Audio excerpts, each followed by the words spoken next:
గురువుగారు, మన ఉపనిషత్తుల గురించి చాలా విషయాలు, చాలా తెలియని విషయాలు చాలా ఇంట్రెస్టింగ్‌గా చెప్తూ ఉన్నారు. అందులో భాగంగా మీరు ఈ విశ్వాన్ని అసలు హయంతో ఎందుకు పోల్చటం జరిగింది? ఈ విషయాలు చెప్పండి. ఈ బృహదారణ్యక ఉపనిషత్తులో హ్మ్. విశ్వాన్ని అశ్వంతో పోల్చారు, హయంతో పోల్చారు. విశ్వాన్ని చాలా మంచి అశ్వంతో ప్రశ్న పోల్చారు. ఇది. మంచి ప్రశ్న. చాలా దీంతోనే రైమింగ్ మొదలవుతుంది. వర్డ్స్. ఆ! ఆ! ఇది మొదటి 4 అధ్యాయాల్లో ఈ ఉపనిషత్తు ఉంటే, ఇందులో మొదటి అధ్యాయంలో హ్మ్. మొదటి బ్రాహ్మణం, దీన్ని బ్రాహ్మణం అంటారు. హ్మ్. హ్మ్. దీన్ని ఇది విశ్వహయం అనే దాంతోనే మొదలవుతుంది. హ్మ్. ఇక్కడ ఆశ్చర్యం ఏమిటంటే, విశ్వాన్ని వీరు అశ్వం అన్నారు హ్మ్. ఒక మాట. విశ్వాన్ని అర్వము అన్నారు. హ్మ్.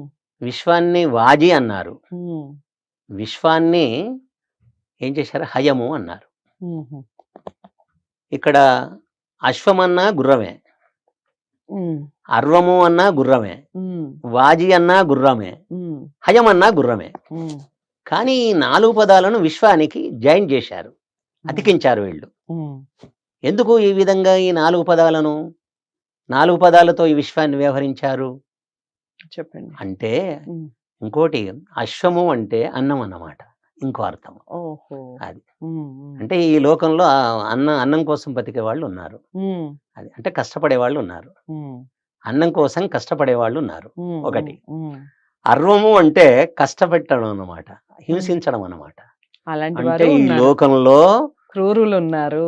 కష్టపెట్టే వాళ్ళు ఉన్నారు అని అర్థం. హ్మ్. హ్మ్. రెండవ అర్థం. హ్మ్. అవునా? అది. తర్వాత మూడవ అర్థం ఏమిటంటే, వాజీ అంటే భోగం అన్నమాట, సుఖం. హ్మ్. హ్మ్. అంటే ఏ కష్టం ఎరగకుండా సుఖపడేవాళ్ళు ఈ లోకంలో ఉన్నారు అని ఆ వాజి అనే శబ్దం చెప్తూ ఉంది. చాలా బాగా చెప్పారు. ఆ! అది. నాలుగవ శబ్దం ఏమిటి అంటే, హయం అంటే విడవదగింది. హేయం ఇది హయం. ఓకే. విడవదగింది. హేయం అనే పదం నుంచే హయం అనే శబ్దం వచ్చింది. ఓకే. అంటే హ్మ్. ఎక్కి దిగే గుర్రం ఈ ప్రపంచం. హ్మ్. హ్మ్. ఈ కుర్చీలో ఎంతకాలం కూర్చుంటావు నువ్వు? ఎవడైనా గాని. ఆ! దిగాల్సిందే. ప్రధాని సీట్‌లో కూర్చున్నా, ముఖ్యమంత్రి సీట్‌లో కూర్చున్నా, నేను ఖచ్చితంగా ఆచార్యుని సీట్‌లో కూర్చున్నా, రె ఇది ఎక్కి దిగే గుర్రాలే. హ్మ్. హ్మ్. ప్రపంచమే ఎక్కి దిగే గుర్రము అంటుంది ఈ ఉపనిషత్తు. కాబట్టి హ్మ్. హయం, హ్మ్. హేయం విడవదగింది అన్నమాట. హ్మ్. హ్మ్. అంటే ఏమొచ్చేసింది? ఇక్కడ 4 వచ్చింది. అంటే 4 రకాల వాళ్ళు ఉంటారు. హ్మ్. అంటే ఈ ప్రపంచాన్ని విడిచి ఉన్నవాళ్ళు, హ్మ్. హ్మ్. ప్రపంచానికి దూరంగా ఉన్నవాళ్ళు ప్రపంచంలో ఉంటారు. కానీ హ్మ్. ప్రపంచాన్ని అంటుకోరు. హ్మ్. ప్రపంచాన్ని అంటుకోకుండా ఉన్నవాళ్ళన్నమాట. హ్మ్. ప్రపంచానికి అంటుకోకుండా ఉన్న వాళ్ళని హయం అనే శబ్దం చెప్తుంది. హ్మ్. సుఖాన్ని అనుభవించే వాళ్ళను వాజి అనే శబ్దం చెప్తుంది. హ్మ్. హింసించే వాళ్ళను అర్వ అనే శబ్దం చెప్తుంది. అన్నం కోసం కష్టపడే వాళ్ళను అశ్వం అనే శబ్దం చెప్తుంది. హ్మ్. దీన్ని నేను తెలుగులో చెప్పాను. ఇది చాలా అందరికి చాలా ప్రచారంలో అన్నమాట. హ్మ్. 4 రకాల వాళ్ళు ఉన్నారు కదా.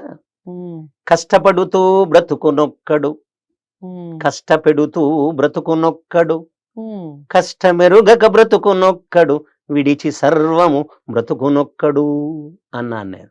అబ్బా! చాలా బాగా చెప్పారు. మరొకసారి. కష్టపడుతూ బ్రతుకునొక్కడు, హ్మ్. కష్టపెడుతూ బ్రతుకునొక్కడు, అంతేగా. హ్మ్. కష్టమెరుగక బ్రతుకునొక్కడు, హ్మ్. విడిచి సర్వము బ్రతుకునొక్కడు. అన్నీ వచ్చేసాయి 4. హ్మ్. ఈ విధంగా నేను అనువాదం చేశాను నేను. హ్మ్. ఎందుకంటే ఆ ఉపనిషత్తును నేను పండిత గోపదేవ శాస్త్రి దగ్గర చదువుకున్నాను గనక, హ్మ్. ఆ హ్మ్. గురువుగారు నాకు దాని సారాంశమంతా చెప్పినారు. హ్మ్. కాబట్టి అది నాకు అర్థమైంది గనక హ్మ్. నేను దాన్ని ఈ విధంగా చెప్పడం జరిగింది, అనువదించడం జరిగింది. అనువదించడం జరిగింది. హ్మ్. కాబట్టి ఈ సృష్టి, ఈ ఈ ఈ సృష్టి అనే చక్రానికి నాభినేమి భగవంతుడే హ్మ్. నిజానికి. హ్మ్.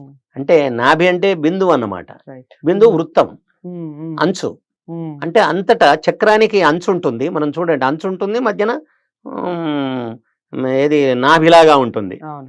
దాని మధ్య రంగాన్ని బిందువుగా ఉంటుంది. కేంద్ర బిందువు. కేంద్ర బిందువు అంటాం. హ్మ్. కరెక్ట్. హ్మ్. మొత్తం కేంద్ర బిందువు నుంచి అంచు దాకా సమాన దూరం ఉంటుంది ఎటు చూసినా కూడా. అవును. అంటే భగవంతుడు సమానంగా అంతటా వ్యాపించి ఉంటాడనే విషయాన్ని మనకు హ్మ్. చెప్తున్నది. హ్మ్. సృష్టి అని ఎడి చక్రమునకును హ్మ్. నాభినేములు బ్రహ్మమేయగు, హ్మ్. అన్ని ప్రాణులు అన్ని భూతములందులో గల ఆకులేయగు అంటుంది. హుహు. అంటే రాలిపోతుంటాయి ఇవి. ప్రాణులు హ్మ్. శరీరాలు ధరిస్తూ ఉంటారు, తర్వాత హ్మ్. శరీరాలను విడిచిపెడుతూ ఉంటారు. హ్మ్. తర్వాత అట్లా చెట్లు పెరుగుతూ ఉంటాయి, మళ్ళీ అవి కూలిపోతూ రాలిపోతూ ఉంటాయి. ఉంటాయి.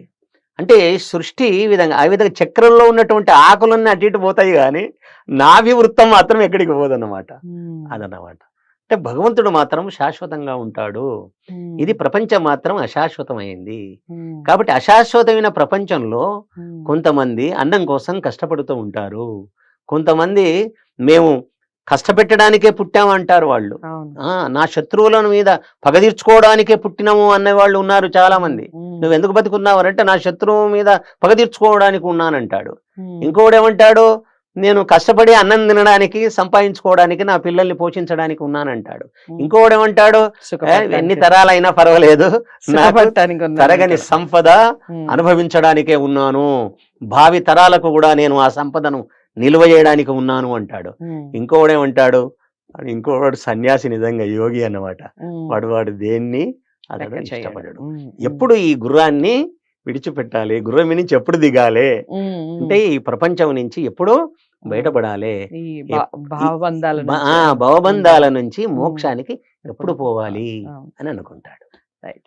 చాలా చక్కగా వివరించారు గురువుగారు. నిజంగా నాకైతే చాలా సంతోషంగా ఉందండి. ఈరోజు మసన్ చెన్నప్ప గారితో కార్యక్రమం చేస్తూ ఉంటే తెలియని ఎన్నో విషయాలు కాదు, తెలిసిన విషయాలు కూడా కొన్ని సార్లు నిజమే కదా అన్న ఫీల్ కలుగుతూ ఉంటుంది కొన్ని మాటలు వింటూ ఉంటే. మీకేమనిపించింది వీడియో చూస్తే ఖచ్చితంగా కామెంట్ బాక్స్లో తెలియచేయండి.